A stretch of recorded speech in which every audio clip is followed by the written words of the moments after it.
ಏನು ಮಾಡೋಣ.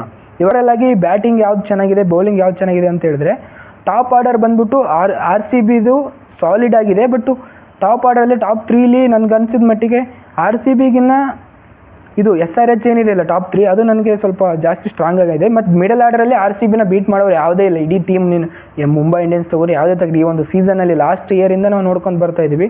Middle ಆರ್ಡರಲ್ಲಿ R C ಬಿನ ಒಂದು ಸೋಲ್ಸಂಥ ತಂಡ ಯಾವುದೇ ಇಲ್ಲ.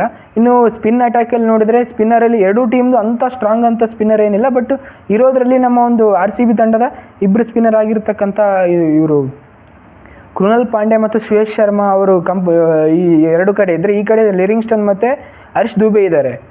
ಬಟ್ ಈ ಒಂದು ಸ್ಪಿನ್ ಡಿಪಾರ್ಟ್ಮೆಂಟಲ್ಲಿ ನೋಡಿದ್ರೆ ಆರ್ ಸಿ ಬಿದೇ ಜಾಸ್ತಿ ಬಲಗೈ ಇದೆ. ಯಾಕಂದರೆ ಕೃಣಾಲ್ ಪಾಂಡ್ಯ ನಿಮಗೆಲ್ಲ ಗೊತ್ತಿರೋ ಎಕ್ಸ್ಪೀರಿಯನ್ಸ್ ಬೌಲರು, ಮತ್ತು ಇದು Shreyas Sharma Young leg spinner, ತುಂಬ ಚೆನ್ನಾಗಿ ಗೂಗ್ಲಿ ಆಡ್ತಾನೆ. ಇನ್ನು ಮೀಡಿಯಂ ಪೇಸ್ ವಿಚಾರದಲ್ಲಿ ಬಂದರೆ ನಮ್ಮ ಕಡೆ ಆರ್ ಸಿ ಬಿ ಕಡೆ ಮೀಡಿಯಂ ಪೇಸರ್ಸ್ 4 ಜನ ಇದ್ದಾರೆ. ರೊಮಾರಿಯೋ ಶೆಫರ್ಡ್ ಆಗಿರ್ಬೋದು, ಅದಾದಮೇಲೆ ಮಂಗೇಶ್ ಯಾದವ್ ಇದ್ದಾರೆ, ಜೇಕಬ್ ಡಫಿ ಇದ್ದಾರೆ, ಮತ್ತು ಭುವನೇಶ್ವರ್ ಕುಮಾರ್ ಇದ್ದಾರೆ. ಈ ಕಡೆ ಮೀಡಿಯಂ ಪೇಸರ್ ಬಂದುಬಿಟ್ರೆ ಬೆನ್ ಕಾರ್ಸ್ ಅಂತ ಹೇಳಿದ್ದಾರೆ, ಇವರು ಇಂಗ್ಲೆಂಡ್ ತಂಡದ ಆಡಿರ್ತಕ್ಕಂಥ ಒಂದು ಮೀಡಿಯಂ ಪೇಸರು. ಅದಾದಮೇಲೆ ಹರ್ಷಲ್ ಪಟೇಲ್ ಇದ್ದಾರೆ, ಶಿವಮ್ ಮಾವಿ ಮತ್ತು ಜಯದೇವ್ ಉನತ್ ಕಟ್ಟಿದ್ದಾರೆ. ಬಟ್